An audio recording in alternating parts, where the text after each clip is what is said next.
Start करते हैं बेटा। आज का हमारा चैप्टर स्टार्ट होगा relation and function. Now relation function हम लोग करेंगे कैसे? रिलेशन फंक्शन सबसे पहले मैं आपको 11th का रिवाइज कराऊंगा पूरा, उस हिसाब से उसको कैरी फॉरवर्ड करेंगे। So let's start with the basics of relations and function first. Basics of relation function में सबसे पहला जो कॉन्सेप्ट है, मैं पहले एक्सप्लेन करूंगा, बोर्ड भरूंगा, उसके बाद आपको टाइम दूंगा लिखने का। सबसे पहला जो कॉन्सेप्ट है उसका नाम है कार्टेशियन प्रोडक्ट। उससे भी पहले ऑर्डर्ड पेयर।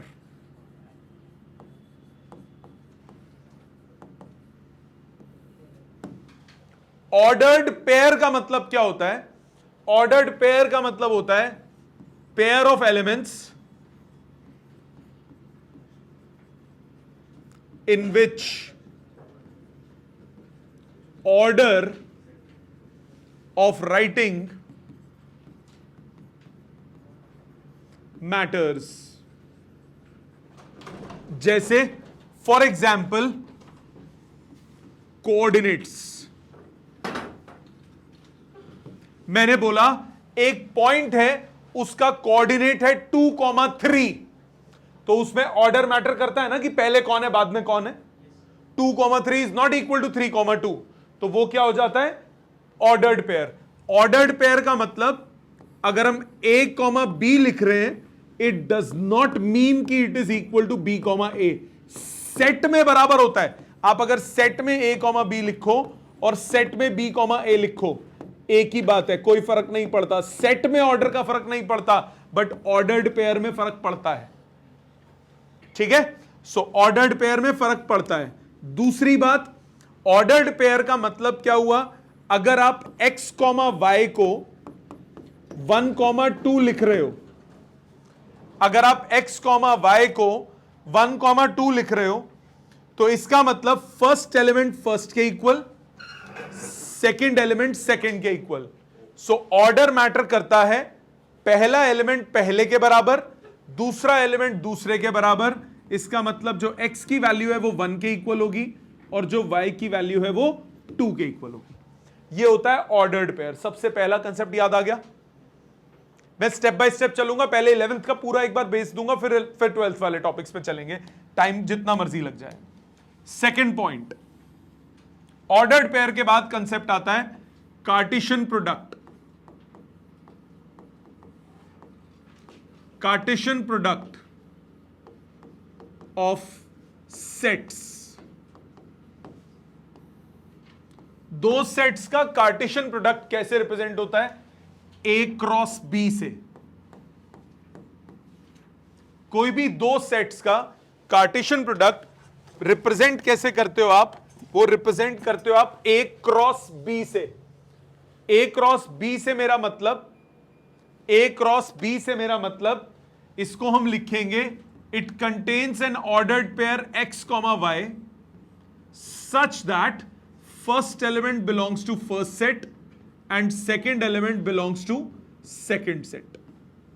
तो ऐसे पेयर बनाने हैं जिसमें कि जो पहला एलिमेंट हो वो पहले सेट को कोरस्पॉन्ड करे, जो दूसरा एलिमेंट हो वो सेकंड सेट को कोरस्पॉन्ड करे। जैसे फॉर एग्जाम्पल सपोज करो मुझे A दे दिया 1, 2, 3, मुझे B दे दिया 4 और 5। तो अगर मैं A क्रॉस B लिखूंगा तो A क्रॉस B में ऐसे एलिमेंट्स के पेयर होंगे जिनकी कंडीशन क्या है कि फर्स्ट एलिमेंट फर्स्ट सेट को बिलोंग करना चाहिए, सेकंड एलिमेंट किसको बिलोंग करना चाहिए? सेकंड सेट को। तो पहला एलिमेंट पहले सेट को, तो 1,4 होगा, इसमें 1,5 होगा, 2,4 होगा, 2,5 होगा, 3,4 होगा और 3,5 होगा। तो ऐसे सारे पेयर्स कंप्लीट हो गए और कोई तो एलिमेंट नहीं होगा ना। अगर मैं इसी में B क्रॉस A लिखूं, B क्रॉस A का मतलब क्या होगा? B क्रॉस A का लॉजिकल मतलब क्या होगा? इसमें एलिमेंट होंगे x, y सच दैट अब x किसको बिलोंग करे? B को, एंड y किसको बिलोंग करे? A को। तो फर्स्ट एलिमेंट फर्स्ट सेट का होना चाहिए, सेकंड एलिमेंट सेकंड सेट का, मतलब इसमें अगर मैं क्वेश्चन की फॉर्म में बनाऊं तो ये बनेगा 4,1 4,2 4,3 5,1 5,2 5,3। ऑब्वियसली जो अभी तक आपने पढ़ा इससे आपको पता लगा कि A cross B B cross A के बराबर नहीं होता। A cross B B cross A के बराबर नहीं होता क्योंकि 1,4 4,1 के बराबर नहीं होता। दूसरी चीज जो आपको इसमें पता लगेगी, number of elements in A cross B वो बराबर होगा number of elements in B cross A के, और वो कितना होगा, number of elements in A multiplied by number of elements in B। आप काउंटिंग करो, A में कितने एलिमेंट्स हैं, 1 2 3 4 5 6। B क्रॉस A में कितने, 1 2 3 4 5 6। तो नंबर ऑफ एलिमेंट सेम है, नंबर सेम है, बट कार्टेशियन प्रोडक्ट सेम नहीं है। ये बात समझ में आ गई, ये बात याद आ गई? ऑनलाइन सबको ये बात याद आ गई बेटा? Yes sir. ठीक है, आगे देखो। अभी रुक जाओ, मैं टाइम दूंगा बेटा, तसल्ली से लिखने का टाइम दूंगा, प्लीज अभी फोकस समझने पर करो। ये सबको क्लियर है? अब रिलेशन क्या होता है? एनी रिलेशन, कोई भी रिश्ता is the subset of Cartesian product. कोई भी रिलेशन कार्टेशियन प्रोडक्ट का सबसेट होता है। Any relation is the subset of Cartesian product, मतलब उसमें कार्टेशियन प्रोडक्ट वाले एलिमेंट्स तो होंगे ही होंगे, उन्हीं में से ही कोई होंगे, सारे नहीं हो सकते, हो भी सकते हैं सारे हो, बट ज्यादा नहीं हो सकते उससे। जैसे फर्क क्या है इसमें फर्क क्या होता है कार्टेशियन प्रोडक्ट में, रिलेशन में? जैसे सपोज करो मैंने बोला ए रिलेशन है, ए सेट है 1 2 3। अगर मैं ए क्रॉस ए लिखता हूं तो यह आएगा 1,1 1,2 1,3 2,1 2,2 2,3 3,1 3,2 3,3। यही होगा कि नहीं होगा? इसमें कोई और कंडीशन नहीं है। इसमें अगर आप ए क्रॉस ए को लॉजिकली बोलें तो ए क्रॉस ए वैसे क्या है, अगर ए क्रॉस ए को बोलें तो वो होगा x, y such that x belongs to a and y belongs to a, isn't it? तो इसमें कोई और कंडीशन तो नहीं है।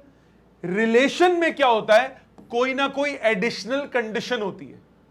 जैसे मैंने सपोज आपको बोला एक R1 इज अ रिलेशन, मैंने बोला ये रिलेशन क्या है, x, y such that x and y belongs to a, जो कि यहां तक सेम कंडीशन है, और साथ में एक कोई एडिशनल कंडीशन बोल दी x ग्रेटर देन y। ये जो एक्स्ट्रा आया ये है कोई एक एडिशनल कंडीशन। ये कंडीशन फर्क करती है कार्टेशियन प्रोडक्ट को और रिलेशन को। कार्टेशियन प्रोडक्ट में सारे पेयर्स लेने होते हैं विदाउट एनी कंडीशन, जबकि रिलेशन में सिर्फ वही पेयर लोगे जो इस कंडीशन को सेटिस्फाई करेंगे, और यह कंडीशन कुछ भी हो सकती है। यह जरूरी नहीं है यही वाली कंडीशन हो जो मैंने लिखी है, यह कंडीशन कुछ भी हो सकती है। जैसे अगर इस क्वेश्चन में बात करूं, यही वाले इस एग्जाम्पल की बात करूं, तो सिर्फ वही पेयर लोगे जिसमें फर्स्ट एलिमेंट सेकंड से ज्यादा होगा। मतलब 1,1 नहीं होगा, 1 ग्रेटर देन 1 तो नहीं होता, 1,2 भी नहीं होगा, 1 ग्रेटर देन 2 नहीं होता, 1,3 नहीं होगा, 2,1 होगा। तो इसमें एक एलिमेंट आ गया 2,1, 2,2 नहीं होगा, 2,3 नहीं होगा, 3,1 होगा, 3,2 होगा। तो इसमें सिर्फ 3,1 आएगा और 3,2 आएगा। ये 3 एलिमेंट्स होंगे। ये तीनों ऑब्वियसली कार्टेशियन प्रोडक्ट में तो होंगे ही ना, ये तीनों ऑब्वियसली कार्टेशियन प्रोडक्ट में होंगे। मतलब इस रिलेशन को अगर मैंने आर नाम दिया तो ये रिलेशन सबसेट होगा कार्टेशियन प्रोडक्ट का, कार्टेशियन प्रोडक्ट का। तो यही मैंने यहां पे बोला ना, any relation is a subset of Cartesian product. ठीक है, किसी भी रिलेशन में आप कुछ टर्म्स डिफाइन करते हो। पहला टर्म होता है, एक होता है mapping diagram. Mapping diagram, mapping diagram का मतलब क्या होता है? आपका रिलेशन है ए और ए के बीच में, ए से ए का, ए है 1 2 3, ये भी ए है 1 2 3, ए से ए का रिलेशन है। ए से ए का रिलेशन 1 2 3 का 1 2 3 से, जरा इस रिलेशन पे तवज्जो दीजिए। 2 इज रिलेटेड टू 1, तो 2 is related to 1, 3 is related to 1, so 3 is related to 1, 3 is related to 2, तो 3 इज रिलेटेड टू 2। ये बन गया मैपिंग, ये होता है मैप। इस मैप में आप ध्यान दो, ये जो 2 है ये 1 के पहले, इसको बोलेंगे प्री इमेज ऑफ 1। ये 1 की प्री इमेज है। ये जो 3 आपको नजर आ रहा है, ये है प्री इमेज ऑफ 1 एंड 2। ये जो 1 नजर आ रहा है, ये राइट साइड वाला, इसको बोलेंगे इमेज। ये है इमेज ऑफ 2 एंड 3। ये जो 2 नजर आ रहा है, इसको बोलेंगे इमेज ऑफ 3। समझ में आई? 3 किसी की इमेज नहीं है, 1 किसी की प्री इमेज नहीं है। यहां तक बात सबको क्लियर है? ऑनलाइन सबको यहां तक बात समझ में आ गई? इसको बोलते हैं मैपिंग डायग्राम। क्या नाम देते हैं? Mapping diagram. इस मैपिंग डायग्राम से 3 और टर्म्स निकलती हैं। वो 3 टर्म्स क्या हैं? वो 3 टर्म्स कुछ ऐसे हैं। एक, domain of any relation, domain of any relation is a set of pre-images. Pre-images का सेट, मतलब इस मैपिंग में जो डोमेन होगा वो कितना हो जाएगा? 2 and 3। जो जो प्री इमेजेस है उसका सेट, वो क्या कहलाता है? डोमेन। पहला पॉइंट क्लियर। दूसरा term range, range of any relation is the set of images। मतलब यहां जो रेंज होगा वो कितना हो जाएगा? 1, 2। ये क्या कहलाता है? रेंज। तो डोमेन क्या होता है? Set of pre images. किसमें? मैं रिलेशंस की बात कर रहा हूं, फंक्शंस की अभी नहीं कर रहा हूं, वो अलग है। रिलेशन में डोमेन क्या होता है? Set of pre images. Range क्या होती है? Set of images. तीसरा, codomain. Codomain of any relation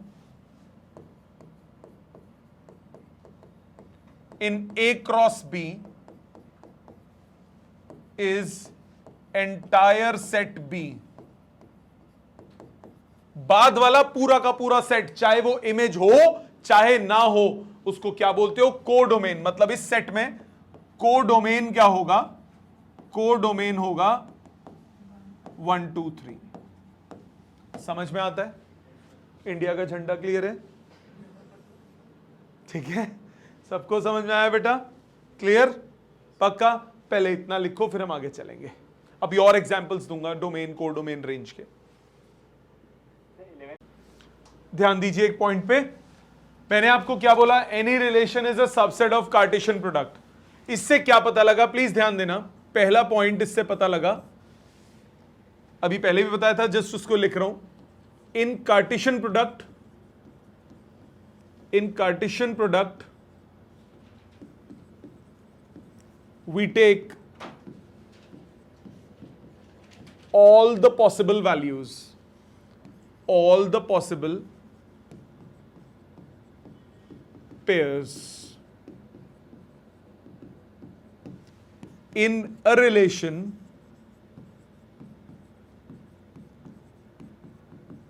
we take only those pairs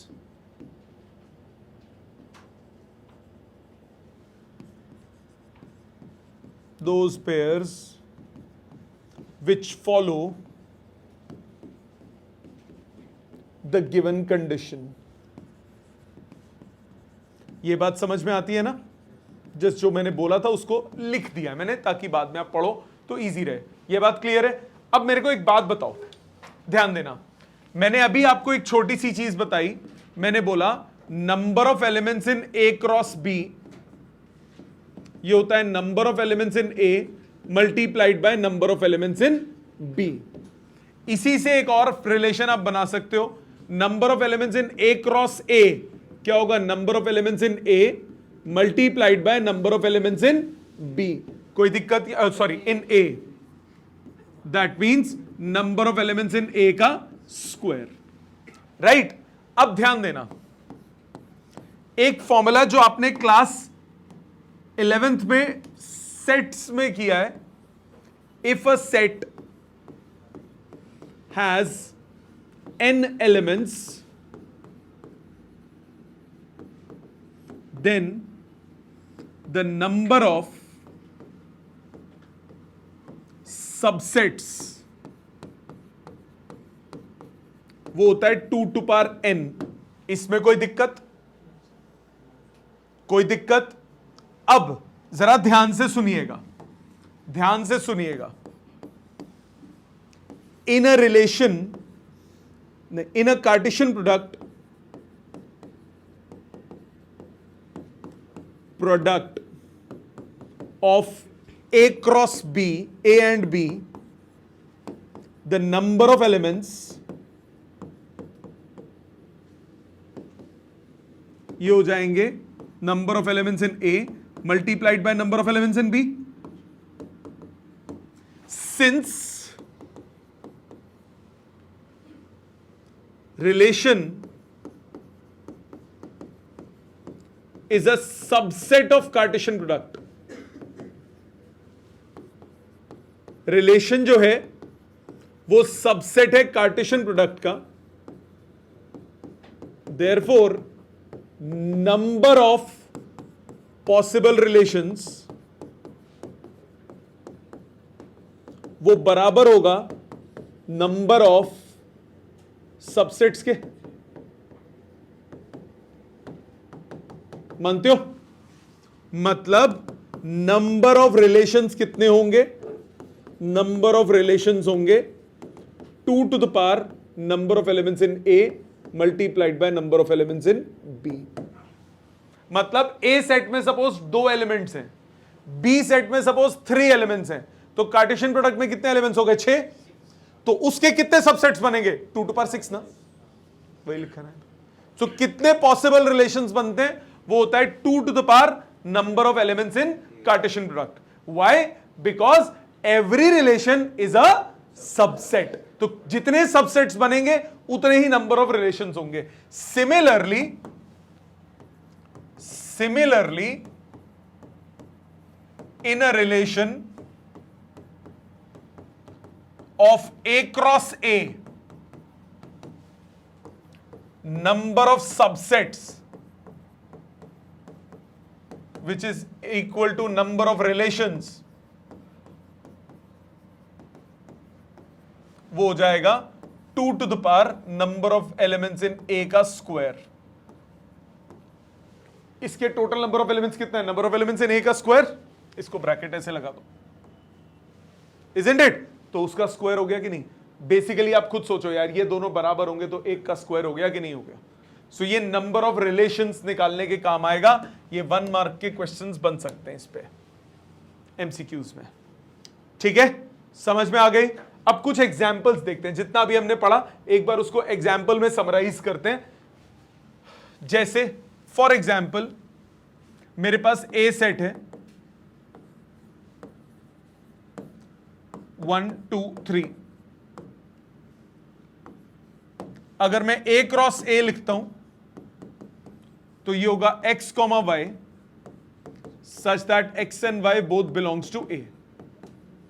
मतलब अगर इसको मैं रूस्टर फॉर्म में लिखूं 1 comma 1, 1 comma 2, 1 comma 3, 2 comma 1, 2 comma 2, 2 comma 3, 3 comma 1, 3 comma 2, 3 comma 3, 9 elements हुए। मतलब इसके नंबर ऑफ पॉसिबल रिलेशंस कितने होंगे? नंबर ऑफ पॉसिबल रिलेशंस होंगे 2 टू द पावर 9। समझ में आती है बात? अब मैं कुछ एग्जाम्पल्स ले रहा हूं। जैसे सपोज करो मैंने बोला एक रिलेशन लिया R1, वो लिया x comma y such that x and y both belongs to a and condition डाल दी x equal to y. Condition कुछ भी हो सकती है, तो सिर्फ वही पेयर्स लेने जो इस कंडीशन को क्या करेंगे? सैटिस्फाई। कौन से पेयर्स हो गए वो? 1 कॉमा 1, 2 कॉमा 2 एंड 3 कॉमा 3। मानते हो बेटे? ये 3 पेयर्स पॉसिबल होंगे, इसके अलावा कुछ नहीं। मतलब अगर मैं इसका मैपिंग बनाऊं, ए से ए की मैपिंग बनेगी 1 1 1 1 2 3 1 2 3। 1 is related to 1, 1 is related to 1, 2 is related to 2, 3 is related to 3। मतलब इसका डोमेन कितना आ गया बेटा? 1 2 3। सारे के सारे प्री इमेजेस है ना? ये 3 प्री इमेजेस हो गए लेफ्ट साइड वाले। राइट साइड वाले कौन होते हैं? इमेजेस। तो इसका रेंज कितना आ गया? इसका रेंज आ गया 1 2 3। और इसका को डोमेन कितना आया? बाद वाला सेट वो पूरा ही होगा हमेशा, वो कितना हो गया? 1 2 3। नो प्रॉब्लम, इसमें कोई दिक्कत नहीं। एग्जाम्पल याद आ गया, समझ में आ गया। और एग्जाम्पल देखो, सपोज करो मैंने एक R2 रिलेशन डिफाइन किया, x comma y such that x and y both belongs to a and x is less than equal to y। पहला एलिमेंट दूसरे से क्या होना चाहिए? छोटा। क्या होना चाहिए? छोटा, small.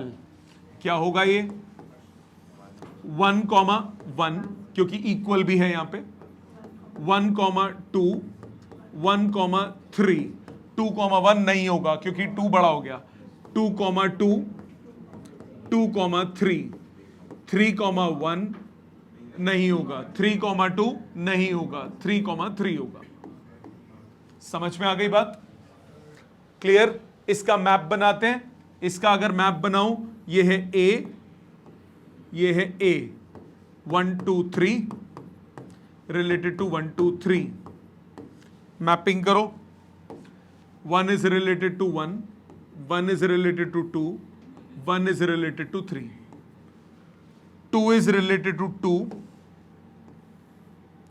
2 is related to 3, 3 is related to 3 only। यही होगा। इसका भी डोमेन क्या हो गया? इसका डोमेन हो गया 1 2 3, सबके सब प्री इमेजेस हैं। इसका रेंज क्या हो गया? 1 2 3, क्योंकि सबके सब इमेजेस हैं। इसका कोड डोमेन क्या हो गया? 1 2 3, वो तो सेम ही रहेगा, बाद वाला पूरा का पूरा सेट। ठीक। और एग्जाम्पल देखो, सपोज R3 एक रिलेशन डिफाइन करता हूं, x comma y such that x and y belongs to a and mod of x minus y is equal to 1। सिर्फ वो पेयर लेना है जिनका डिफरेंस 1 के बराबर हो। मॉड मतलब 1 x बड़ा y छोटा भी हो सकता है, x छोटा y बड़ा भी हो सकता है, डिफरेंस 1 होना चाहिए। कौन कौन से पेयर होंगे बताओ? 1 कॉमा 1 होगा? नहीं। 1 कॉमा 2 होगा, 2 कॉमा 1 होगा, 2 कॉमा 3 होगा, 3 कॉमा 2 होगा। That's it. यही 4 पेयर पॉसिबल होंगे। 1 1 नहीं होगा, 1 2 है, 1 3 नहीं होगा, 2 1 है, 2 2 नहीं होगा, 2 3 है, 3 3 1 नहीं होगा, 3 2 नहीं, 3 2 है, और 3 3 नहीं होगा। क्लियर? इसमें अगर मैं बनाऊं, मैप बनाता हूं ए से बी, ए से ए तक, 1 2 3 1 2 3। So 1 is related to 2, 2 is related to 1, 2 is related to 3, 3 is related to 2। ठीक, डायमंड बन गया बड़ा सुंदर सा। कोई बात नहीं, इसका भी डोमेन कितना हो गया? इसका डोमेन हो गया 1 2 3, इसका रेंज हो गई फिर से 1 2 3, और इसका कोर डोमेन कितना हो गया? 1 2 3। नो प्रॉब्लम, समझ में आया? Let's take few more examples. Suppose मैंने बोला एक R4 रिलेशन डिफाइन करता हूं, x, y such that x and y both belongs to A and x minus y equal to 1। अब x minus y बोला मतलब अब x हमेशा क्या हो गया? बड़ा हो गया। सो कौन कौन से पेयर होंगे? 2, 1, 3, 2, दैट्स इट।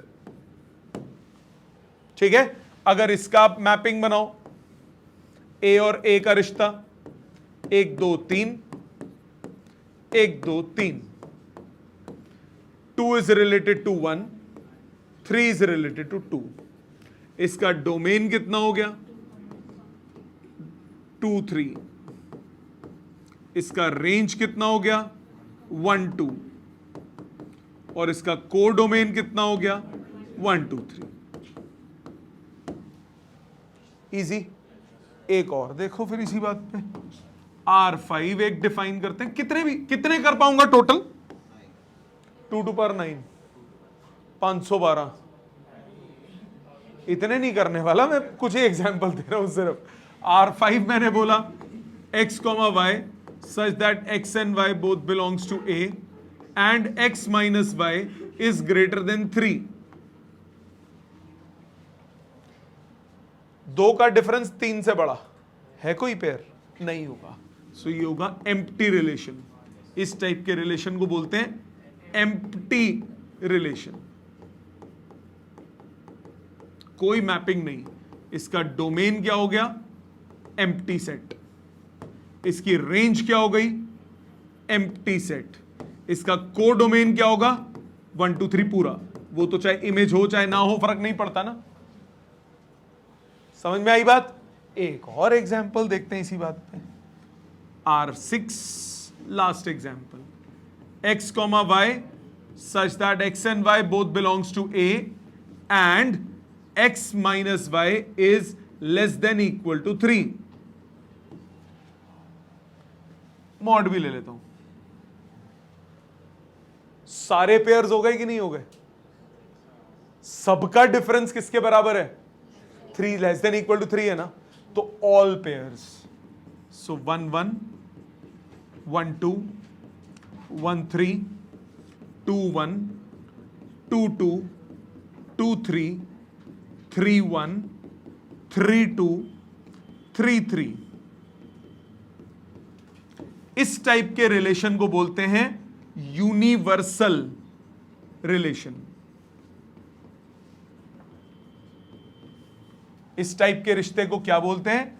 यूनिवर्सल रिश्ता। सबके साथ मिल सकता है। ठीक है, ये क्या है? Universal relation. इसमें डोमेन क्या हो जाएगा? 1 2 3। रेंज भी क्या हो जाएगी? 1 2 3। कोर डोमेन भी क्या हो जाएगा? 1 2 3। ऑनलाइन सबको क्लियर है बेटे? आपने 11th में सब कुछ पढ़ा था, ये नाम नहीं पढ़े थे एम्प्टी और यूनिवर्सल के, शायद पढ़े थे तो अच्छी बात है, नहीं तो कोई बात नहीं। लॉजिक समझ में आ गया यहां तक? सबको क्लियर है बेटा? एक एक चीज, जिनका 11th में ये चैप्टर वीक था उनको क्लियर है बेटे? आप सबको क्लियर है? प्लीज इतना लिखिए पहले, फिर हम आगे चलेंगे। ध्यान दीजिए, इसमें स्टेटमेंट वाइज आप क्या लिख सकते हैं? आज हम टाइप्स ऑफ रिलेशन की बात हम करेंगे। आज सिर्फ वही कराऊंगा जो अभी तक मैंने कराए। जो क्लास 12th के मेन है वो अगली क्लास से स्टार्ट होंगे। सो अभी मैंने 2 बताए आपको टाइप्स ऑफ रिलेशन। आज मैंने आपको 2 बताए। पहला बताया एम्प्टी रिलेशन। एम्प्टी रिलेशन कौन सा होगा? एम्प्टी रिलेशन होगा a relation in A cross B या ए क्रॉस ए, डिपेंड किसमें है, which does not have any ordered pair which follow its condition। तो वो कौन सा होता है? Empty relation. दूसरा कौन होता है? दूसरा होता है यूनिवर्सल रिलेशन। यूनिवर्सल रिलेशन कौन सा होगा? यूनिवर्सल रिलेशन होगा a relation in which all elements of Cartesian product are present. सारे के सारे कार्टेशियन प्रोडक्ट के एलिमेंट्स प्रेजेंट हो, that is each ordered pair of Cartesian product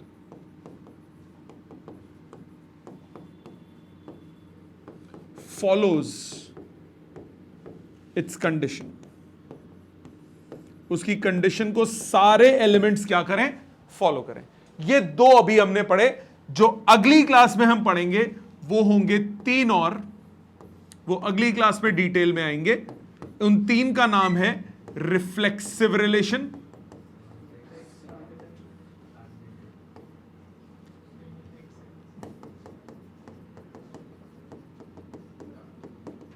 दूसरा सिमेट्रिक रिलेशन,